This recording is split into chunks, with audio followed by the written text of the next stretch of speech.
আবার ধ্বংসের দ্বার প্রান্তে। সেই বিধ্বস্ত অর্থনীতি, সেই বিপর্যস্ত রাজনীতি, এটাকে পুনরায় করার দায়িত্ব নিয়েছিলেন দেশনেত্রী বেগম খালেদা জিয়া। পুনরায় সেটা পুনর্গঠন করেছিলেন। আজকেও তেমনি আর একটা দুঃসময় আমরা অতিক্রম করছি। এই সময়ে দেশটাকে গড়ে দেওয়ার জনগণের সংকট সমাধানের দায়িত্ব নেওয়ার মতো যোগ্য দল একটাই, সেটা হলো বিএনপি।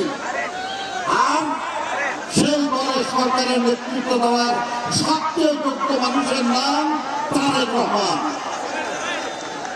আসুন আমরা আগামী দিনে দেশের জন্য, দেশের জনগণের জন্য, আমাদের সন্তানদের ভবিষ্যতের জন্য আমরা এই দেশটাকে সমৃদ্ধ করার লক্ষ্যে তারেক রহমান সাহেবকে সমর্থন করি, বিএনপিকে সমর্থন করি, ধানের শীষকে সমর্থন করি।